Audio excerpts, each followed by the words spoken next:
Good morning. Welcome to EDPNC's webinar, Mastering Global Expansion.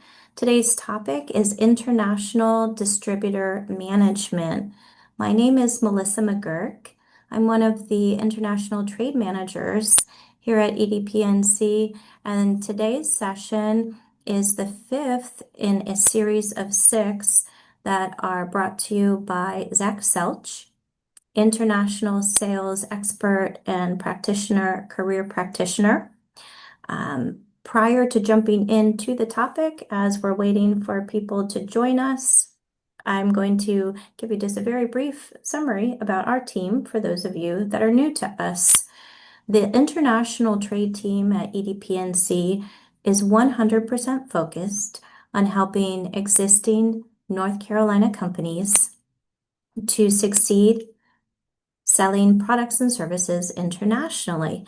And we primarily do that through four, I would call, buckets of services. One, today's webinar is an example, export education. So whether that be bringing in private sector experts such as today's speaker, or perhaps an export compliance expert, Mike Alaka, who runs our export compliance webinars. We're trying to fill the calendar with opportunities to meet you where you're at with your export journey.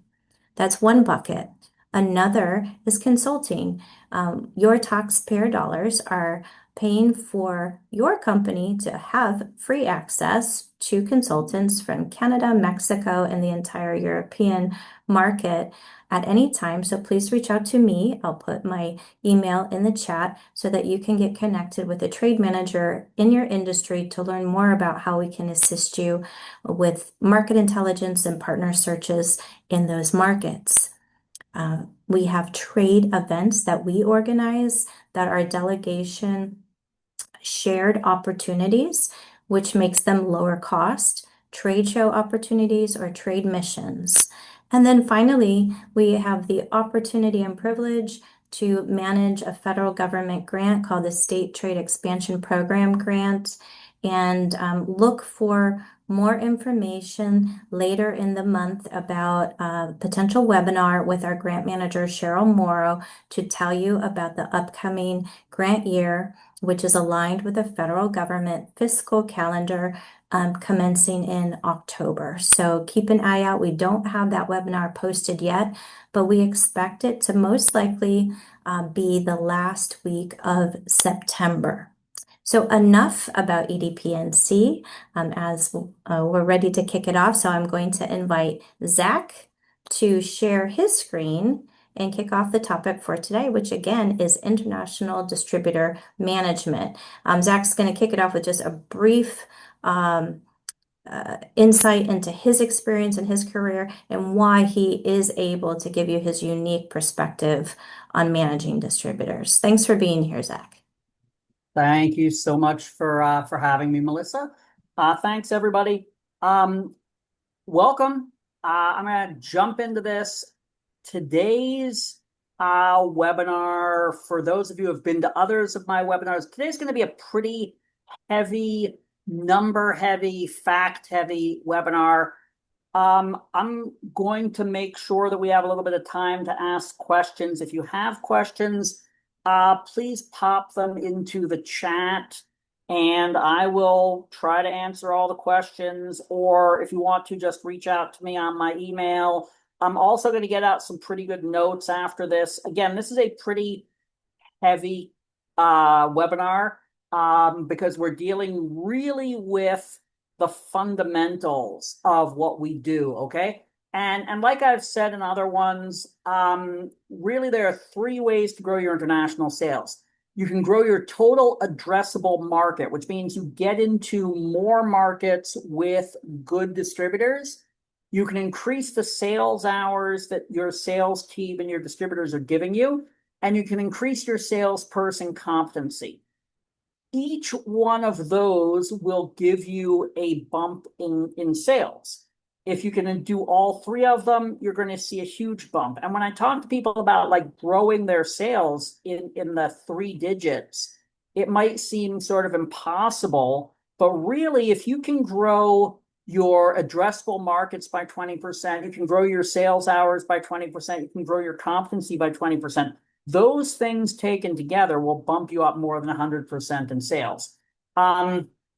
This is always the least pleasant, the most uncomfortable part of each session, but I like to tell people who they're talking to or who I am, because I'm going to tell you some things that are probably very different than you're going to hear from a lot of other people. But I've been doing this a long time, and I've been 100% focused on revenue, on sales. There are a lot of advisors out there who are economists, or they are ex-professors of different things, or they're diplomats or that kind of thing. I spent 35 years selling. I've onboarded more than 1,400 distributors. I've sold in 135 markets. For 125 quarters, I've beaten quota, and I brought in about $1 billion, more than $1 billion in purchase orders. That's so everything that I've done since essentially I was a kid has been focused on selling.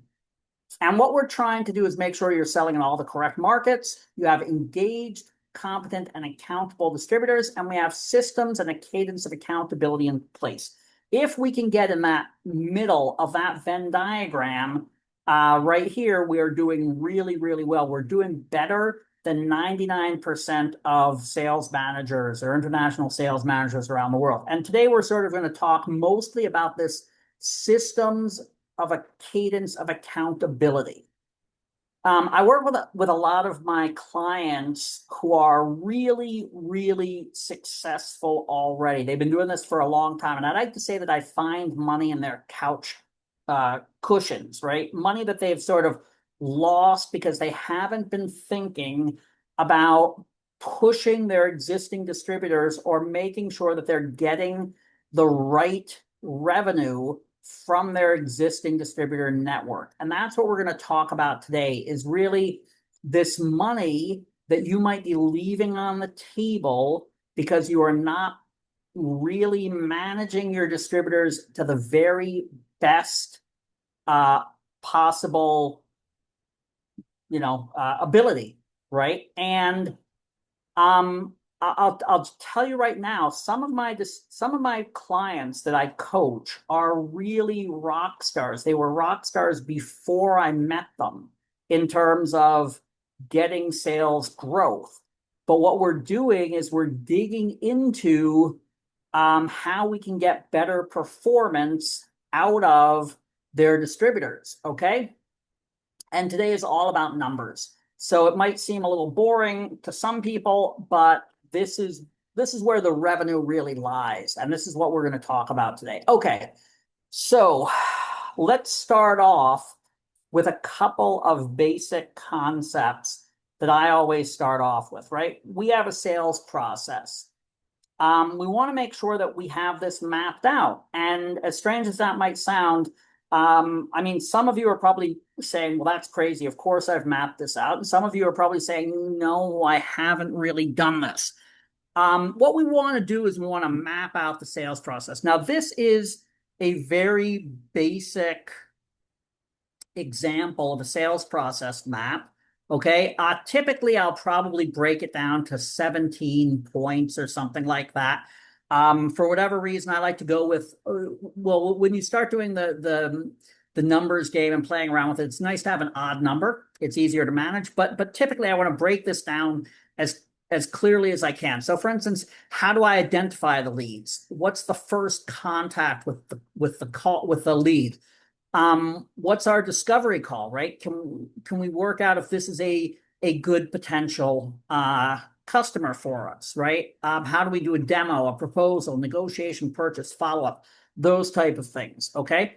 These are all parts. And what we want to do, the very first thing we want to do is we want to think this through. Now, what I also tell clients all the time is you can put together a sales process map that you think is right today, and it can be a living document. You can make changes as you realize, for instance, that half of your markets are working by tenders. So you have to adjust that, right? Or the differences between government purchasing and private sector purchasing. You might have a map for government purchasing and a map for private sector purchasing.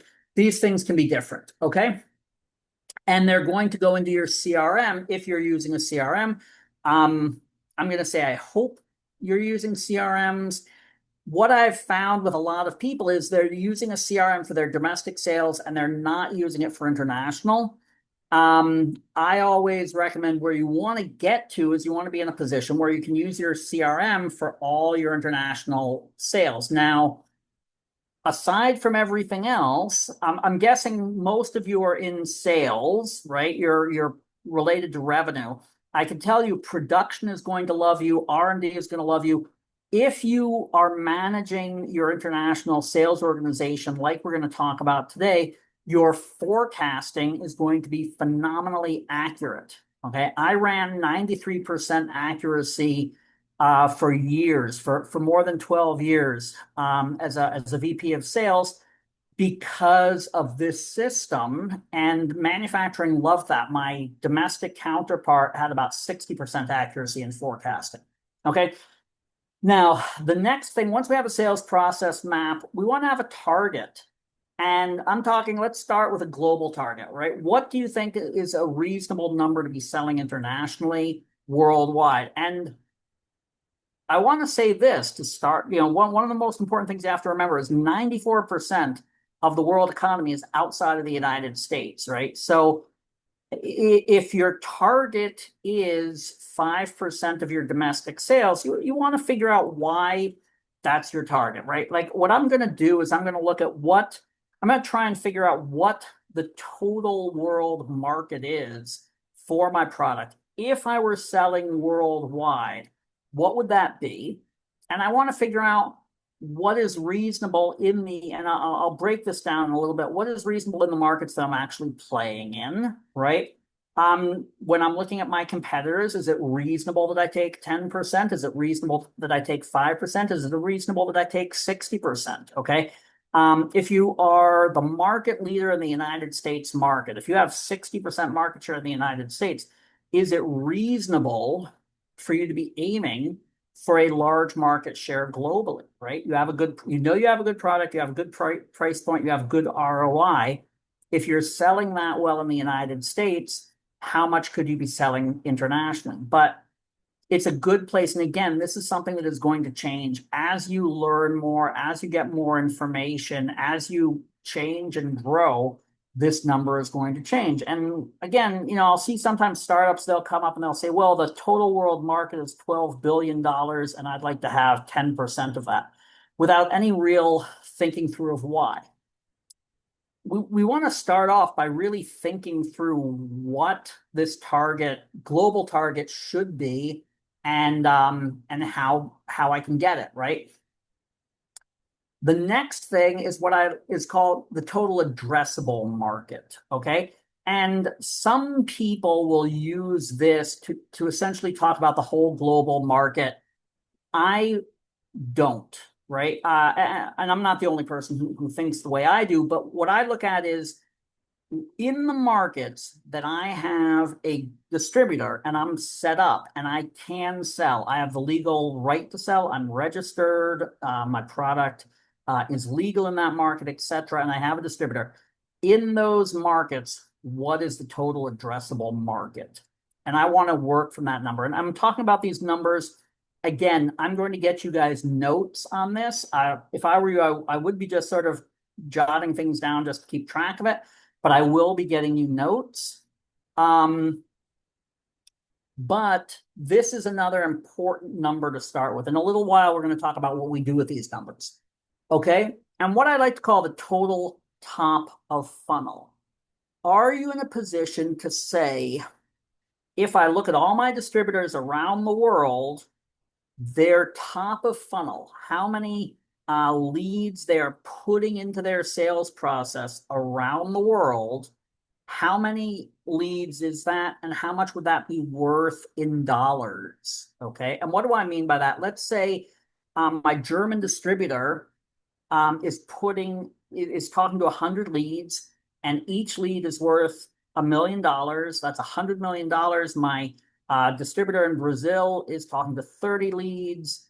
My distributor in Japan is talking to 50 leads. I'm going to add all those numbers up.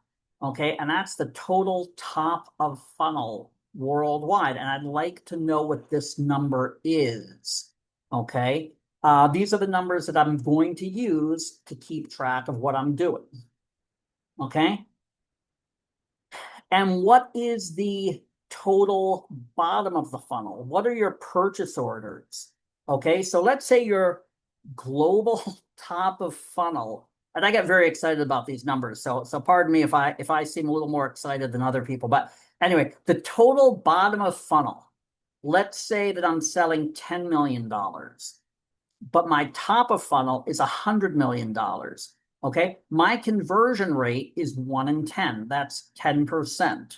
Okay, that's the total conversion rate from top of funnel to purchase order. And I want to know this right? This is a number I'd like to know. Now, well, I'll talk about over the course of the period, what, how you get this and so on. Okay. Now, once we have these global numbers, the global market, the global total addressable, the global top of funnel, and the total conversion rate, I want this for every single market. Okay, so if I am playing in 20 markets, I want to be able to break this down, the goal, the total addressable market, the top of funnel, and the conversion rate, right? I want to break this down for every market. Okay, and this is really important. On the one hand, if I know everything, right, that's a good number to start with. But being able to break this down, this is how I'm going to really dig into how I can make improvements in each market. Okay, how do I find these numbers? And again, the answer isn't, will I ask my distributor? Okay, you should be able to go to your distributor with these numbers, or at least really, really good estimates in hand. Okay, the total addressable market per country, you can get a lot of this information from the World Bank, the CIA Fact Book, government agencies, US Commerce Department. Melissa in North Carolina may very well be able to help you. Okay, now I'll give you a couple of examples of how I go about doing this for my clients. For instance, I have a client who deals with a very specific medical device that is used for a very specific medical process.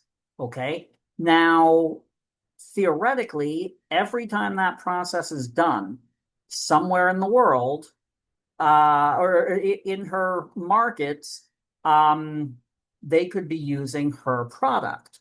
Okay. Now, how do we figure out how many times this medical procedure is being done? Well, in a lot of countries, the primary payer is the government. Okay, so they keep these records, and we can go into the World Health Organization, or we can go into the Ministry of Health of that country, and we can say how many mammograms are being done in this country, and they will tell you, right? So you can basically come up with that. Another product I was working with a company that did a product that was used for shrimp sorting, for sorting farmed shrimp, right? Now, again, the agricultural department of different countries, or the Ministry of Agriculture, would have a listing of how many tons of farmed shrimp there were in each country. Those shrimp all have to be sorted, which means that if I say, okay, there are 100 million tons of shrimp, and they all have to be sorted, and this machine can sort 1 million tons, then they need 100 of these machines, right? So basically, what you want to do is you want to find a way to figure out what the total addressable market is in every country you're playing in. And believe me, this is very doable. It might take you a few hours of thinking, of playing around, but you can find this for just about any product in just about every market. Okay. Now, the funnel, the top of funnel by country is what do you expect the leads, the number of leads you want your distributor to put in every year. Okay. Now, for instance, if you are selling to hospitals, you can easily come up with a number of hospitals. If you are selling to textile factories, you can come up with a number of textile factories, right? If you are selling to construction sites, you can probably, I've found that it's pretty easy to find construction starts, right? Construction starts. So you can figure out how many construction starts there are in a country, et cetera. So you figure out what the number of potential leads is in your market, in the market you're talking about.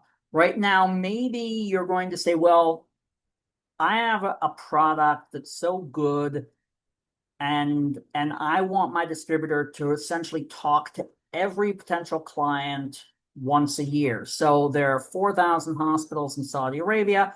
My distributor has to talk to 4,000 leads. He has to put 4,000 leads into the top of the funnel every year. Maybe you're going to say that might be a little extreme, but you could say, I want him to talk to 25% every year. That's a reasonable number. Okay. Now, you could also look at that by, well, what's my target? Okay. I believe that Saudi Arabia should produce $1 million. In order to produce $1 million, Saudi Arabia is going to have to bring in 100 purchase orders. In order to bring in 100 purchase orders, I think they need to hit 1,000 leads. So that's what I want them to do. I want them to do 1,000 leads every year in order to hit that number. Okay. We're going to look at competition. Do we have really, really strong competition, maybe indigenous competition? If I'm selling in Germany and there's a strong indigenous competitor, I'm going to be aiming for about 10% of the market and no more than that. It's very, very hard to take away Germany from a German competitor, but you can do 10%. And I've done 10% in Germany many, many times. So maybe I'm going to say, well, because of the competition, I know that I'm not going to be able to hit this every year. Now, one thing to keep in mind is how often do people replace a product like yours? Okay, you could say, well, there are 4,000 potential targets in this country, and people typically replace this every 8 years. So 500 people are going to be buying this year, right? But you don't know who those 500 are. So maybe you have to talk to more leads than 500, right? You have to figure this one out. And then finally, is this a blue ocean, right? Am I a missionary? Is this missionary selling? Perhaps nobody has a product, nobody's using a product like mine today, okay? Which means everybody who is a potential customer, is a potential customer, right? If I am selling a copier and everybody already has a copier, they are only going to buy it when they need a replacement, and they are probably going to have a tendency to go with the people they're working with today. So a red ocean is a lot harder to get numbers in, and we have to consider all of these. But by playing around with this, we should have a target top of funnel by country, which means this is how many leads I want my distributor to be putting into the top of the sales process every year. Okay. Now, let's take a look at what I call a funnel. Okay. I prefer to use the term funnel over pipeline, and I'll talk about that in a second. But we're going to say put in 10 leads and get one purchase order.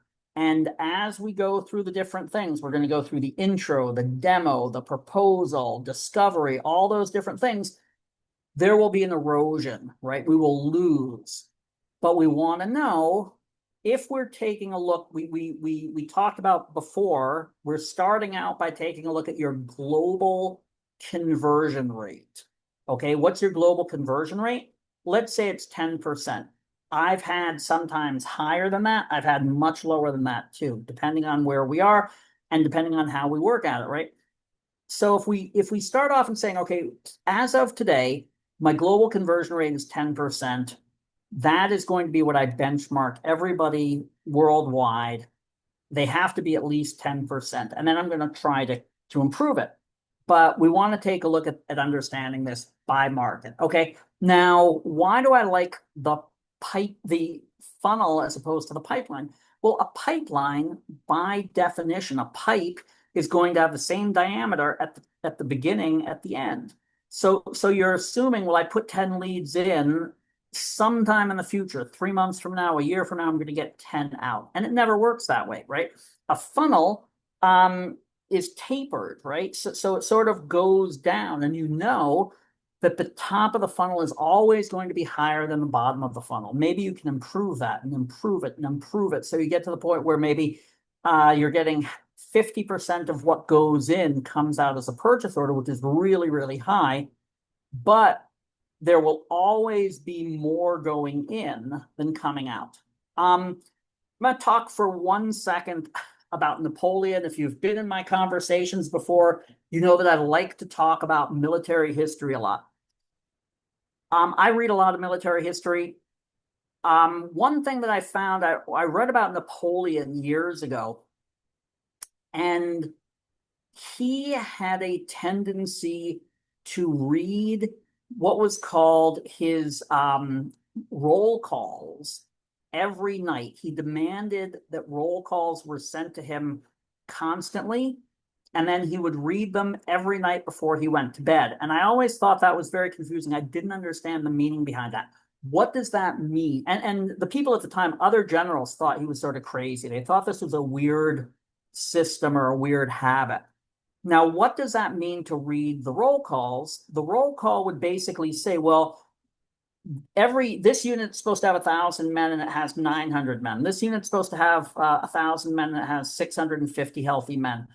This unit is supposed to have 1,000 pounds of gunpowder, but it only has 500 pounds of gunpowder. This unit's supposed to have 1,000 pounds of food and it only has 300 pounds of food.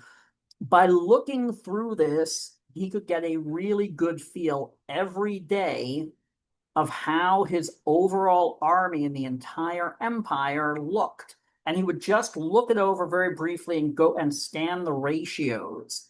And he would get a feel for what he had to do to improve things. And this is how Napoleon worked. And it took me a long time to understand the value of that. I have always been somebody who I like to check my funnel constantly. I want to understand these ratios and know exactly what's going on constantly. So let's take a look at two different funnels that might come from two different countries, okay? So going at the two different countries are putting 10 in. Okay. But one of them is getting 1 out, and one of them is only getting 0.5 out. Now, this is a really clear understanding. The country on the left is doing better. The market on the left is doing better than the market on the right. Okay. And you want to dig into why that is. Okay. But whoops. Okay. Now, if I can pull up a list of all my different countries, okay, and here I have the leads intro. This is just a very, very basic. Like I said, typically I'm going to have this with 17 or so points on it, right? Of my sales process. Okay, so how many leads are going in? And then step by step, I see how many it goes down to my purchase order. And here I'm also following my second purchase order. Because let's say I'm dealing with a product where it's very important for me to know that I'm getting a second purchase order. Now, each country is a little bit different. So let's say one of them has 5,000 leads, but they're only getting 3,500 intros. From those 3,500 intros, they're doing 2,200 demos. They're getting out 1,400 proposals. From those 1,400 proposals, they're getting 800 purchase orders and 420 second purchase orders. Now, as I go down the list, each one of these markets is a little bit different. Maybe the number of leads that they're getting in is related to the market, right? You can't expect Portugal and Germany to bring in the same number of leads.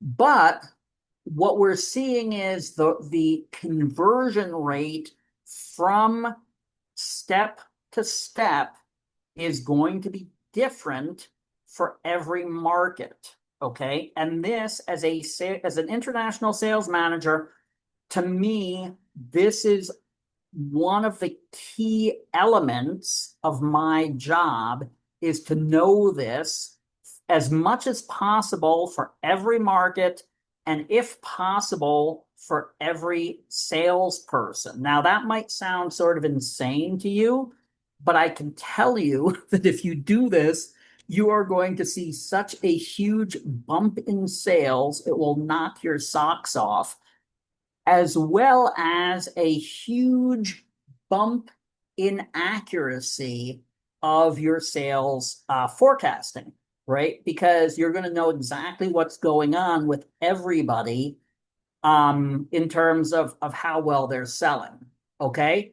Now, let's break down some of these conversion rates, okay? So for instance, let's say that I know the total addressable market divided by the number of leads that I'm actually putting in, okay?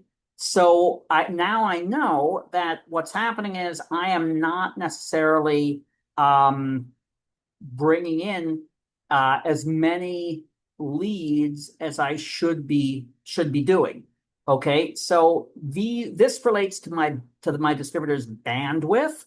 Does he not have enough salespeople on the ground? Is he not putting enough work into it? Okay, it relates to market knowledge. Does he possibly not recognize all the different targets he should be approaching, or maybe he or she doesn't know all the different uses of my product, and they aren't reaching out to enough potential leads, okay? And it could be just plain engagement. I'm not getting enough hours from my distributor and my salespeople on the ground, right?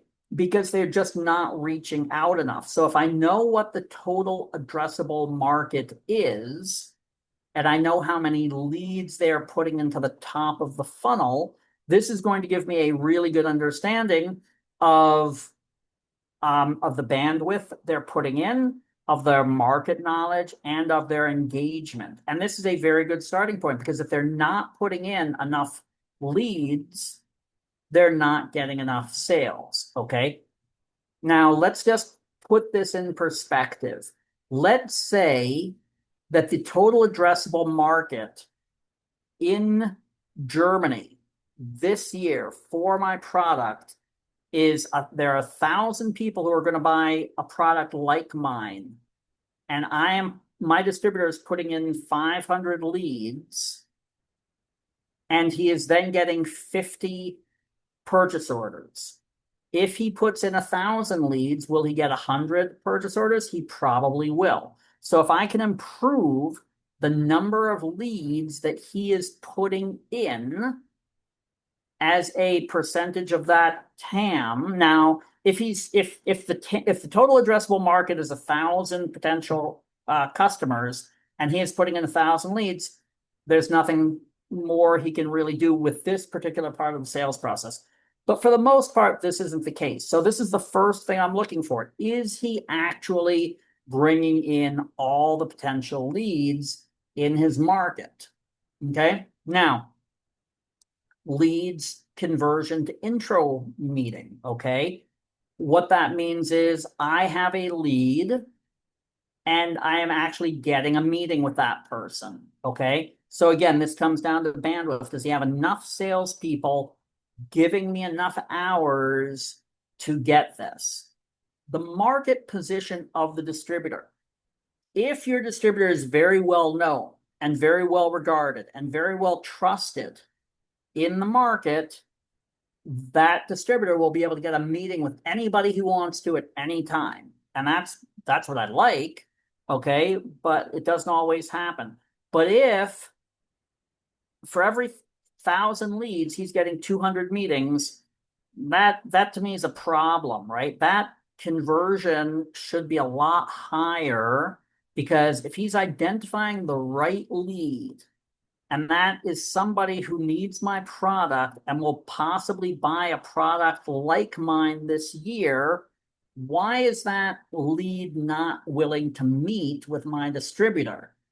Okay, so there is a problem if that is a low ratio. The ratio of leads to an intro meeting should be relatively high. Now, and the other part of that could be marketing.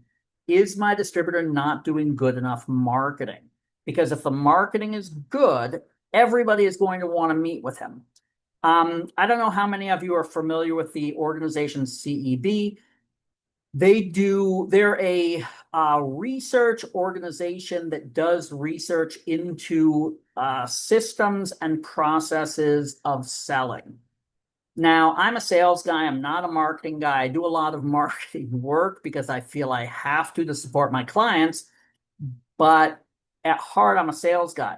But what CEB says in their research is that for almost all B2B purchases, the purchasing organization will do about 86% of their total research before they actually do an intro meeting with a salesperson, which means the marketing that your distributor is doing, or the marketing that you're doing that reaches these markets, is critical to getting these intro meetings, and for these intro meetings to be set up to get to a purchase order. Okay, so that's what that conversion means. If the leads to the intro meeting is low, then we're going to see, we're starting off the sales process slowly, and these are the reasons probably for that failure.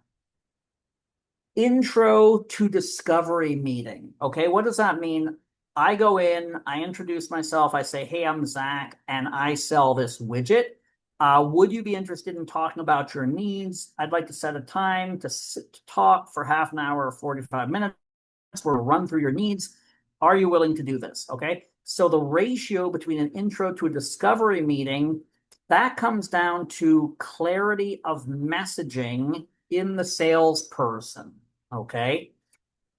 What does that mean? Does the salesperson who goes out and talks at that intro meeting, is he presenting in a concise, clear manner your unique selling benefits, your return on investment, the value of buying your product, right?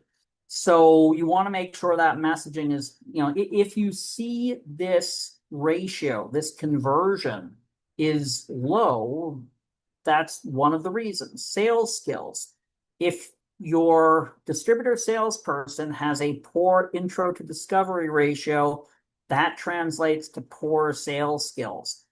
And it could also translate to product positioning. The distributor is sending people out to intro meetings with the wrong targets, because they're getting there and the target is saying, hey, it's nice to talk to you, have a cup of coffee, but I don't buy this product. This is not my industry. Okay.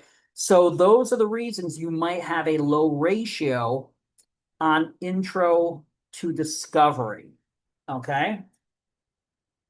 Again, I'm just going to say, if anybody has any questions while we're doing this, either put them in the chat or remember them. In the end, I'll address this. I don't know how many of you have encountered this kind of discussion before, this kind of stuff. I know it's a lot of information. I hope, but if you have questions, please feel free to ask. what I do see is I'm not losing people. So I was a little scared that as I started talking more technical details, maybe we'd lose some people. All right.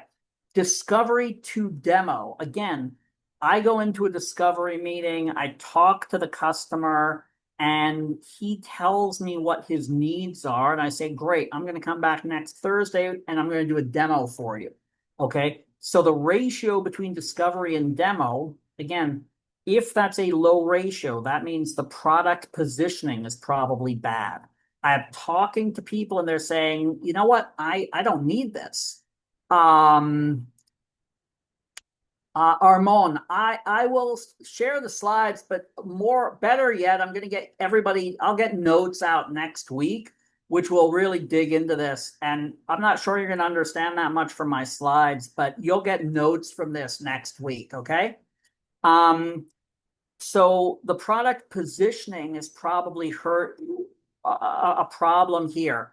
Sales skills, again, you really should be able to get an almost one-to-one discovery to demo ratio.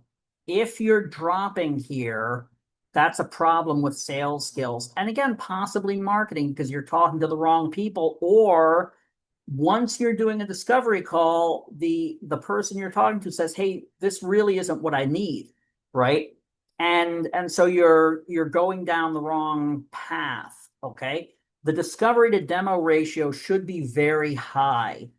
Now, I've spoken about this before. This isn't really the place to talk about it, but in my mind, the discovery meeting is the best place in the sales process for the salesperson, the distributor salesperson to really establish how well the distributor understands the lead, the targets, industry, his work life, etc. Right? So the discovery meeting to me is the most important part of the whole sales process. If you do badly in the discovery meeting, you're going to have low purchase order ratios. The conversion ratio in general is going to be bad. Now, as we talk about this, I just want to place something in your head here. Every one of these ratios, we're going to talk a little bit about what we do with this, but every one of these ratios is room for improvement.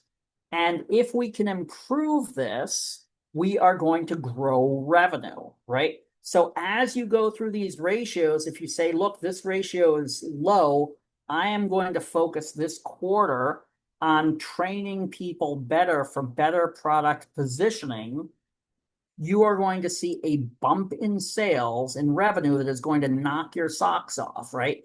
These are the type of things, we're not talking about things that will get you 3% growth in sales. We're talking about things that are going to get you, 30, 40, 70% growth in sales if you do this systemically over a couple of years. The demo to proposal, okay? This is, I do a demo and the customer says, yes, I would like a proposal. This should be one-to-one. If I do a good demo and I've done a good discovery call, the end user, the customer should want a proposal, right? He should say, yeah, I want to buy this. I just have to check how much it is and that I have budget for it. If this is low, we have bad demo skills. And I'll tell you what, if you take a look, if you pull up these details for your distributors today, I can virtually guarantee you that the biggest weakness you're going to see is right here, where you have a drop from the demo to the proposal ratio, which is unacceptable, right? This is something that's very, very common with distributors. And it's very, very easy to improve because if you can help everybody improve their demo skills, you will sell more, okay? Again, product positioning, product market fit.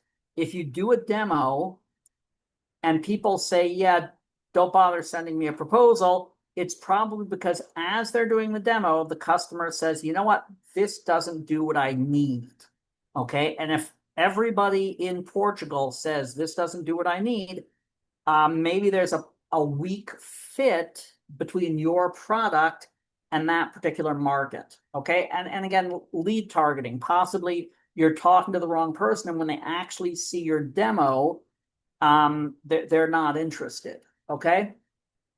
Proposal to purchase order. This is, I have given them a proposal and they don't buy. Now, to be honest, this is where you should see the biggest drop off because people say, ooh, you know what? Zach is a little expensive. I can't afford this. That happens. But it shouldn't be 10-1. It might be 5-3, that kind of thing, right? But you're not necessarily going to see, you shouldn't see a 10-1 type of drop here. And this goes back to demo skills, sales skills, pricing. And this is your distributor will say to you, look, the reason this ratio is high is because your prices are too high. And I'm always going to push back on that. To be honest, it might be right, but this is something I don't want to change. I would rather work on everybody's sales skills and not discount if I can. Once you get to the point where you accept the fact that your prices are too high, you are really eroding your profitability in international business. So you should be trying to figure out how to improve everybody's sales skills rather than lower your prices. And then there's positioning versus the competition. How are you positioning yourself versus the competition? That will, your competition could come and say, look, I might be more expensive, but I'm giving you spare parts for 5 years for free. Or something that's very common is I'll talk to people and they'll say, well, my competition is doing 7 years warranty and I'm giving a year warranty, but I still think I have a better product. Maybe, but the market is going with that.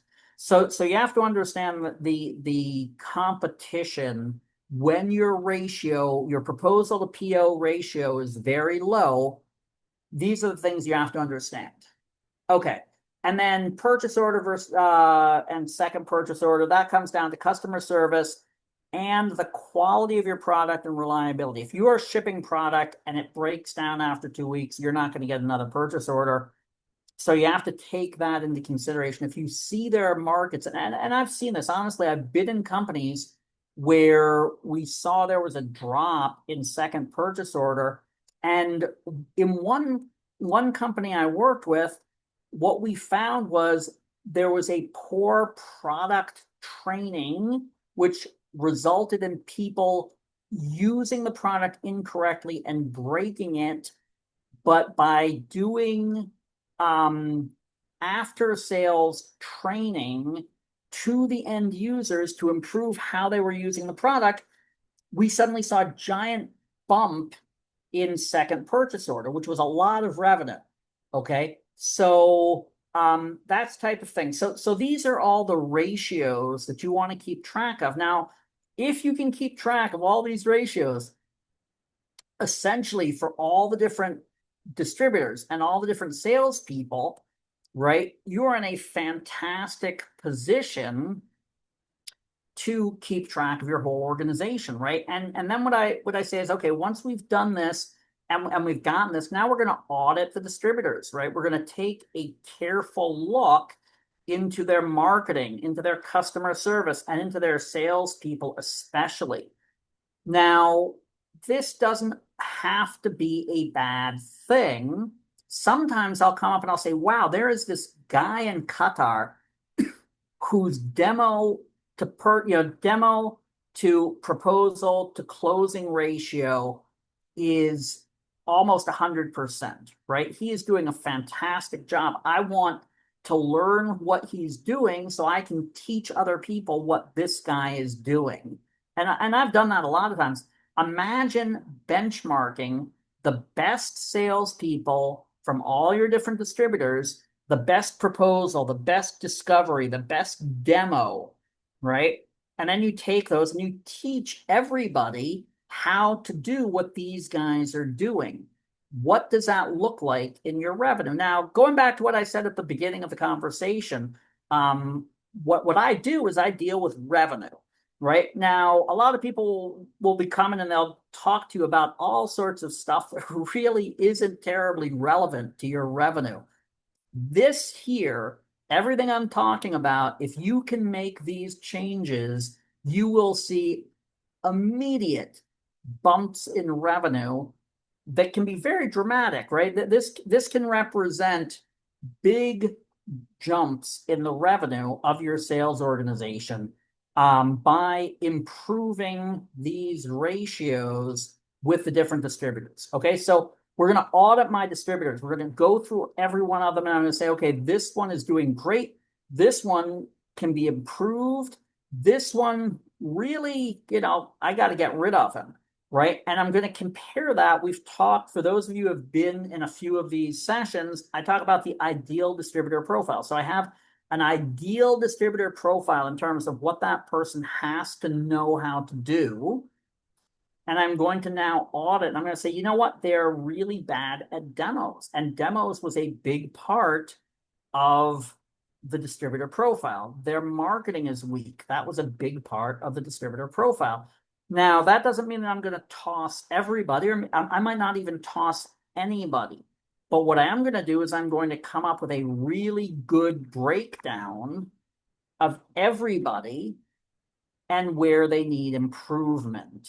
Okay. This is going to be the result of all this work that I'm doing, is to come up with an improvement plan for everybody. Now, I talked about this in previous sessions.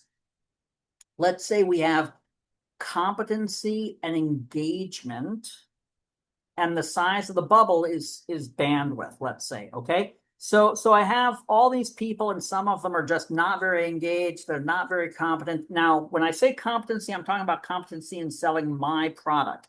They might be fantastic at selling somebody else's product. That does not put a penny in my pocket, right? What I want is for them to be competent at selling my product, okay? So now I'm going to push up their engagement, because if I come to them and I say, hey, you're not very engaged and you're not very competent, I need you to improve your competency, they're not going to work at that. But first, they have to really be engaged. Engagement will drive up an improvement in competency. Okay.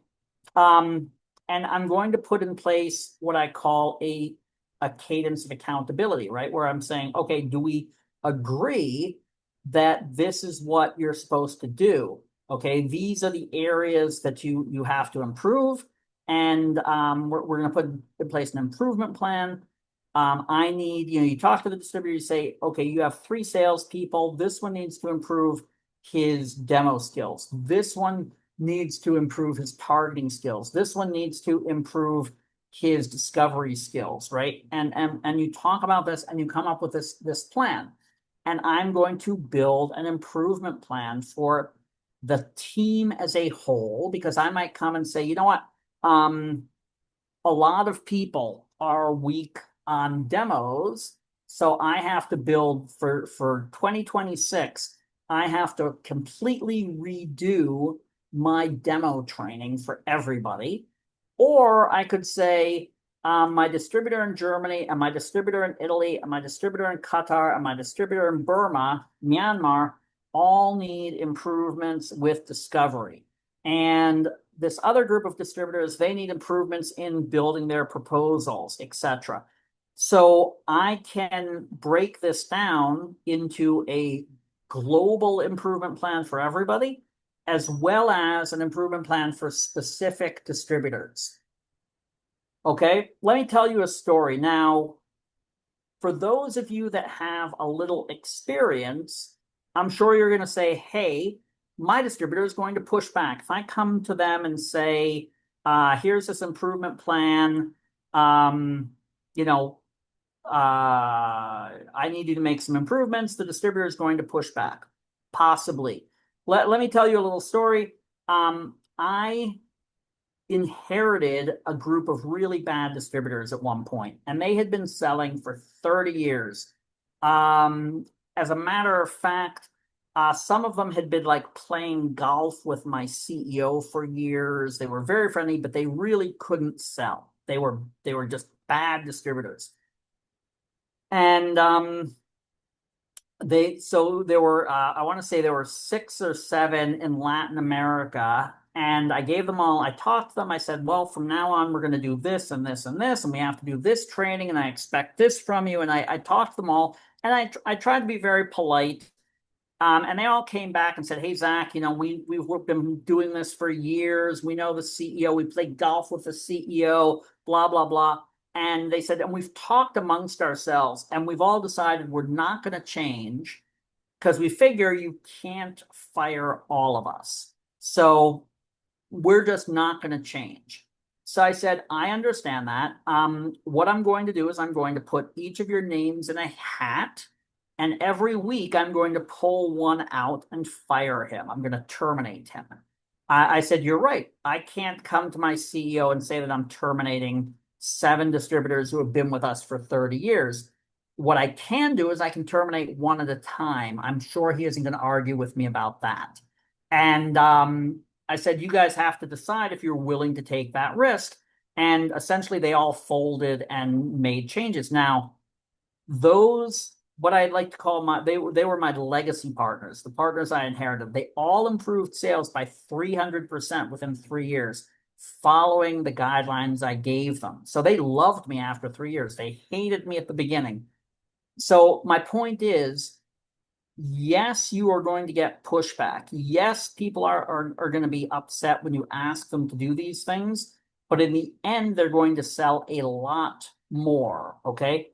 A cadence of accountability refers to the practice of holding individuals and teams accountable for their commitments and progress towards a specific goal, often through regular meetings or check-ins. So we are going to set for everybody in the organization a cadence of accountability. I didn't make this term up. I borrowed it from a book called The 4 X's of Execution, I think, which is just a fantastic book, but it helps you really put together a plan. Now, if my plan is to grow revenue, I am going to put in place step by step what I expect from everybody in this organization, every distributor, how I want them to make improvements over the next, say, 3 years. Okay. Like I talked about, the distributors all have different elements, right? Like I like to say, it's the bandwidth, it's the competency, and it's the engagement. And every distributor has to have a minimum of each to function like a triangle, right? And I'm going to look at this and say, well, you really have to drive up your engagement. And what do I mean by engagement? Well, how many hours? How important am I to that distributor? And again, as an example, I once went out with I took over a sales organization. I went around with a regional sales manager. We went to a distributor in a very, very big market, and they kept us waiting in the lobby for about 3 hours and for a meeting that we had scheduled. And I said to my regional manager, I said, obviously, they don't care about you. They don't care about us. They don't care about our product. And I really pushed at that distributor to increase engagement. And they tripled or quadrupled sales in a couple of years, right? The engagement is very important. Okay, so we have a few tools for driving up competency and engagement. A playbook. I like to put the playbook online. I think we've talked about this in terms of one of the sessions about training. Okay. The first time I built a playbook for distributors, it was, I don't know, 600-page manual in a loose leaf format. And if I ever wanted to change something, I would send out pages and I would say, throw away page 31 and replace it with this new page. This was the old way of doing it years ago. Now you can do everything online, and it will be an app that is actually available by it will be available on online, with what do you call it? With an app that they can see it on their phone, they can see it on their computer, they can access it at any time. And every time I make an update, what's going to happen is I'm going to have that update available to them immediately, and the old one is going to disappear.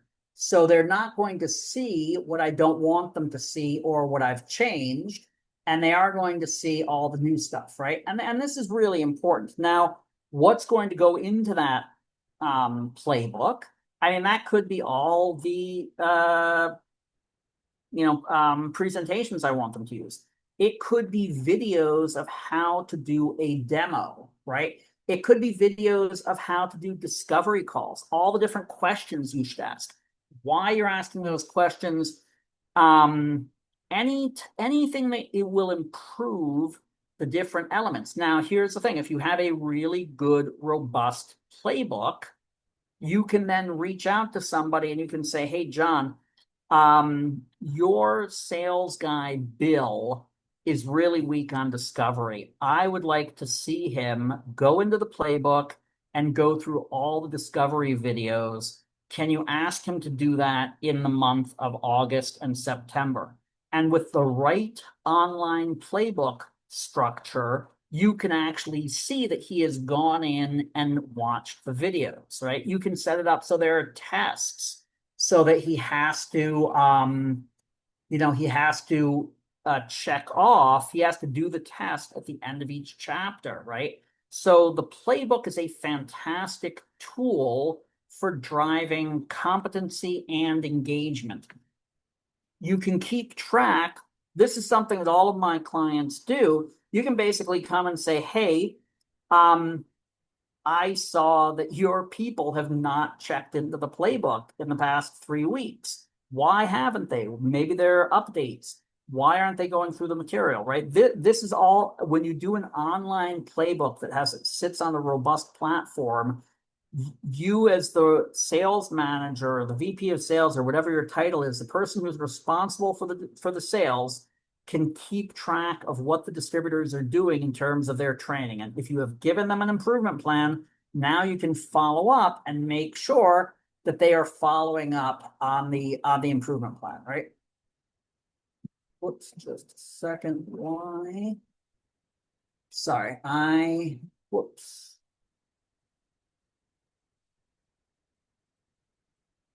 Whoops, I'm sorry. It looks like I did something that, sorry about that. Well, while Zach's finding that, this is Melissa. I'm going to put my email in the chat. And if anyone else wants Zach to have their email or just any information that people want to exchange in the chat, feel free. Give me 1 second. I'm going to stop and start share again. Mm-hmm.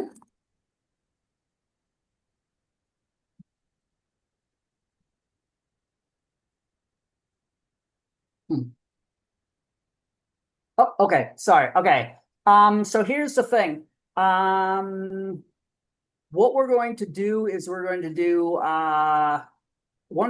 we have the playbook, right? The playbook is your #1 tool, and I really urge everybody to build an online playbook to support your distributors and your distributor salespeople. It really is the #1 tool you can have that will help you get this. Now, then what I'm going to do is I'm going to set up, well, how am I going to meet with people? And I'm going to set this up. Now, you don't maybe want to jump into this too aggressively in the beginning, but where you want to be is you really want somebody to be communicating with the salespeople every week. Either that, depending on how your organization is set up, if you have regional sales managers, basically somebody is communicating with the salespeople of the distributors, and those communications could be relatively informal. Hey, have you brought in any new leads this week? What does your funnel look like? Do you have any, is there anything I can help you with? You had this, I know you had this demo last week. How did that go? Did they ask for a proposal, right? Very informal, but keeping track of what's going on. And then probably on a monthly basis, what you want is a formal discussion between the regional sales manager and the distributor, or the head of sales and the distributor. But this now is what I would call a funnel review, right? Where you basically say, okay, you had 200 leads, which you told me about, how many of those have gotten to an intro meeting? Which ones have gone to a discovery meeting? Which ones have gone to a demo? Can you explain to me why this one, which we all thought was so promising, it looked like it was a really good fit for our ideal customer profile, how come it has fallen out of the funnel since last week? Can we talk about that, right? Now, this is a periodic review. It doesn't have to be too aggressive, but it should be formal, right? And then quarterly, I like to do between the VP and the distributor with the salespeople present, right? When I was a VP of sales, I did this for every distributor, except for the really small ones. I would meet with all of their salespeople face to face once a quarter and review what they were doing. Right, so it would be me, the distributor, and my regional sales manager, the distributor, and the distributor's salespeople. They would usually rotate the salespeople in so that the salespeople didn't necessarily sit through somebody else's review in case that might be a little embarrassing. And then we would basically review everything in the funnel. Okay. And then once a year, and this was a really cool tool that I set up. I would set it up usually at either the distributor meeting or at a big trade show. I would bring in my CEO. Now, I got to tell you, most of the times the CEOs I've worked with really didn't understand anything about selling, and they weren't even that interested in reviewing the funnel. But if I put the CEO in the room with the distributor to do a funnel review, the distributor would really get the feeling that, first of all, that we were taking this really seriously. He would feel a little bit of a connection to my CEO. He would feel a little honored that my CEO had made time for him and all of that. And that was a really powerful tool to do a CEO funnel review once a year. And I would actually run it, but the CEO would be in the room and listen, right? So this is sort of like the calendar you want to have, right? You want to have weekly informal touching base with the salespeople, monthly formal reviews with the distributor, quarterly formal reviews with the distributor and the salespeople. And then once a year, you bring in your top dog, your CEO or people from your company. And sometimes also you just bring in, 4 or 5 people, the head of marketing, the head of R&D. It gives a distributor really a feeling of engagement if you can do that. Okay. So like I said, weekly RM sales reps, monthly RM distributor, quarterly VP distributor reps, annually CEO and distributors. Another very good tool to build engagement is to build a community. And this is it's a fantastic tool that a lot of people overlook. It can be as simple as setting up a WhatsApp group, but you got to monitor it, right? Because you don't want somebody complaining about something silly and souring a lot of people. But you can do a WhatsApp group. You can do a monthly mastermind where you basically drive up engagement. And I'll tell you, one of my clients, we started a monthly mastermind, and they had, I want to say in the beginning, it was like 7 or 8 salespeople showed up for the first one. And within a year, more than 100 salespeople were showing up for every mastermind. And the structure that I like to do is about 1/3 of it, you talk about a product issue.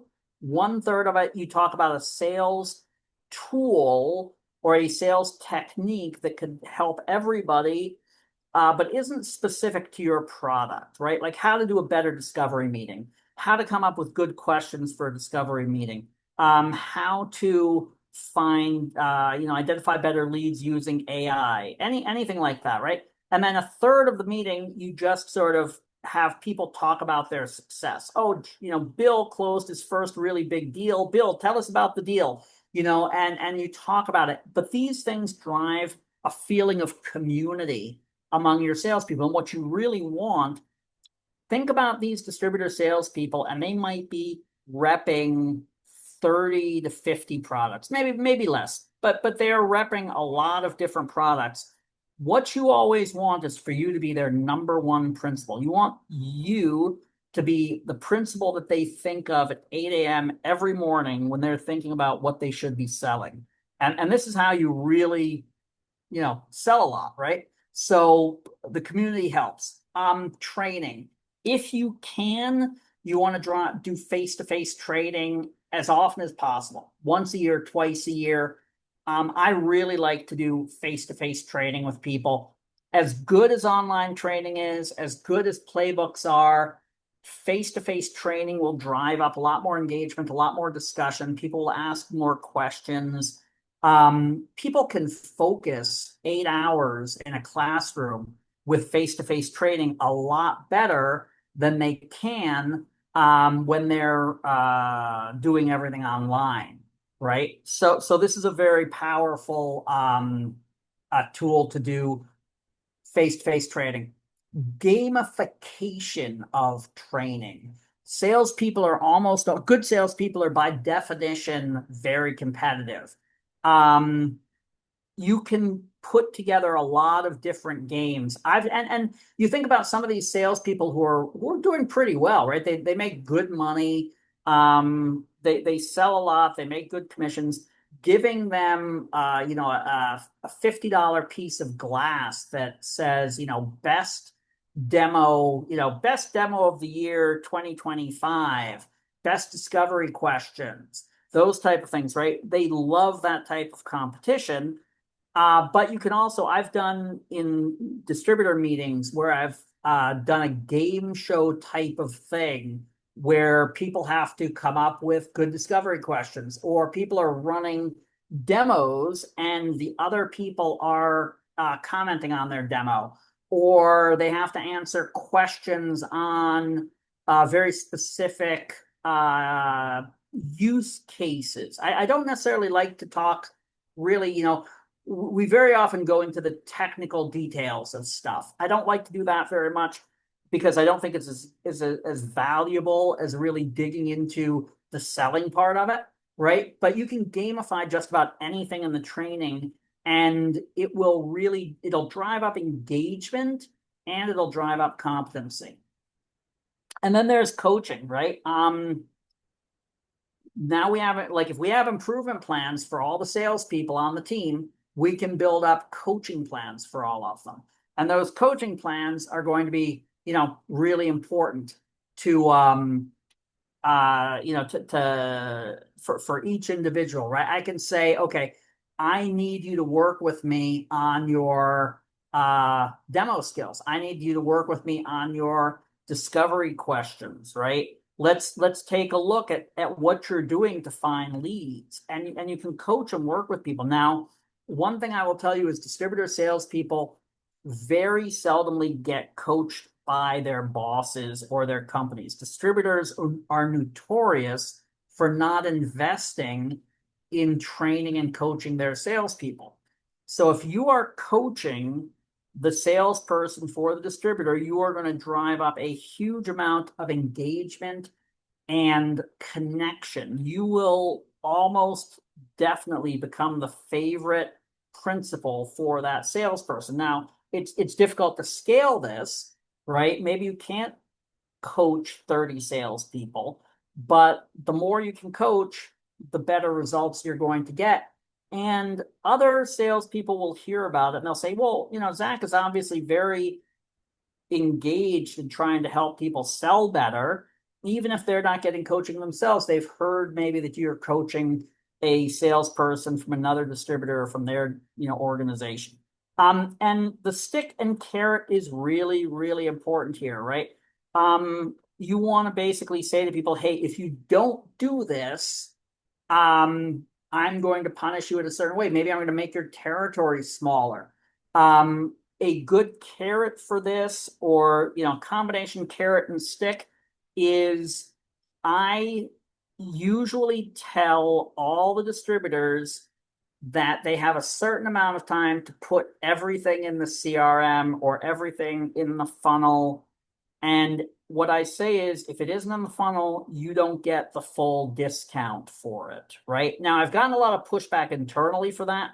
Sometimes even accounting will come back and say, hey, we can't run a price list you can't run two price lists for everybody. That's too cumbersome. But this is a fantastic tool. We want everybody to put everything in the funnel and give us this information because this allows us to control it. It allows us to forecast better. It allows us to make improvements in what they're doing. Okay. So if it's a little bit more cumbersome operationally for the company, we have to figure out a way to work with that and make it acceptable to the company, but we have to make it work, right? And that's basically, you know what, I was scared I wasn't going to finish in time, but I did leave a fair amount of time here. So again, um, we are working with the Economic Development Partnership of North Carolina. I am an asset that's available to you through Melissa. You can always reach out to me on LinkedIn or through my email if you have questions or you want information. I will be getting a copy of the notes to people relatively, hopefully soon. And that is pretty much what I have today. I am very happy to take questions or discussions. Thanks, Zach. Yeah, feel free to type in the chat or just take yourself off of mute if you have a question for Zach. If you don't have questions and you want to hold on a minute or two, we're going to flag a few upcoming events, but please chime in with questions. That was really, really interesting, Zach. I really enjoyed it. That's great. Well, since no one's chimed in yet, and give you time to think, I am going to navigate myself here to EDPNC's event page. I'll put the link in the chat in a second. I'm going to have Zach speak about one upcoming, which is his webinar next month. He's going to turn things a little bit towards trade show prep. So Zach, can you brief them on what to expect Yeah, next so month from you? next month is going to be a focus on trade shows. And again, I'd like to hope that you have seen that I sort of take things pretty seriously and I really dig into things pretty seriously. And that's the way I look at trade shows too. So what I'm going to really do with this is I'm going to talk about best practices. I've been going to trade shows for a very, very long time. I've been to hundreds of trade shows, and both the prep work that I do for trade shows and the way I run the trade show booth is usually pretty intense and might be a little different from what you've seen other people do. So I think you'll learn. There's potential for this being really valuable and learning a lot. So I hope everybody will join us for that one. And we're going to dig into like how to prep for a trade show. We're going to dig into how to run your booth for best results. We're going to dig into the follow-up, etc. Right? So lots of different stuff. Great, thanks. And then from the EDPNC side of things, August 19th, we have an export education webinar with Mike Alaka about international documentation. So really making sure all your red tape is in order. Then we have a life science specific event on October 15th. It's exploring the German med tech market, innovations and opportunities. We have some colleagues from Germany that are leading that panel discussion. And then on November 13th, we have an expert speaking about tariff strategies. And then we have a biopharma event in early December, again about the Germany market. So let me copy and paste this link into the chat for those that are still on. Great. Anybody have, let me see if I see that there's some, okay, I see that there are some, Okay, so Casey, yep, he said he had to take a okay. couple calls during the session. What are your thoughts on geographical exclusivity and how have you managed those discussions? Great question. So, I didn't discuss that today, but this is something I've discussed before. I am a big believer, and I argue with clients about this all the time. I'm a big believer in exclusivity. I'll tell you why. What I want is I want my distributors and I want the salespeople to be fully engaged in my brand. I want them to consider me their most important principal. Now, in order to do that, they have to feel that they are going to reap the fruit of any work they do, right? So what I want is I want them to feel that they are part of my family, part of my team. So I do want to give them exclusivity. Now, I've spoken about this in previous sessions. Feel free also up, sorry, Casey, right? Yeah, I'll introduce you to Casey if If you Casey's want, okay reach with out to me, that. Casey. Mhm. But I'm just going to address this for like a minute, and then feel free to reach out to me, and I can talk to you a little bit longer about this. But what I typically do is I don't give people exactly legal exclusivity. What I do is I say, this is what I expect from you. As long as you do this, I will not add another distributor in your territory, but I reserve the right to add somebody to your territory if you do not fulfill the terms of our agreement, right? And that will basically be how many sales hours they give me, how many people they train, how many people are representing my product, how many leads they're doing, basically all these competency and engagement issues. I'm going to document them in the agreement. And I'm going to say, as long as you do this, I won't add another distributor. If you don't do it, I will add another distributor. Does that make sense? Thanks, Zach. Yeah, and we can make sure that Casey has the previous links too, where you kind of. Yeah, and Casey, if you want to reach out, Mhm. feel free. I can, happy to chat with you about this.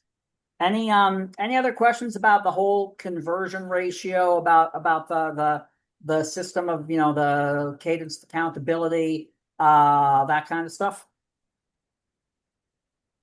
Another thing that we didn't mention yet is the video library. Oh, I'm sorry. Yeah. Yeah. So I have a video library which has been made it available to the everybody from the North Carolina through Melissa. You have to reach out to Melissa, and she will tell me to give you access. But it's about 40 hours of video. And that video really digs into every aspect of being a global sales manager, from the very beginning of identifying markets, building up your marketing, all of that, all the way through very esoteric things like how to fire a regional sales manager, how to hire a regional sales manager, how to do different trainings, that kind of thing. So it's very, very comprehensive. There really is nothing like it, and it's a great value because it's free to you. I sell it to other people for a lot of money. So feel free to reach out if you'd like access to it. Thank you, Zach. And thank you, everyone, for coming. We'll see you next time. Have a great day.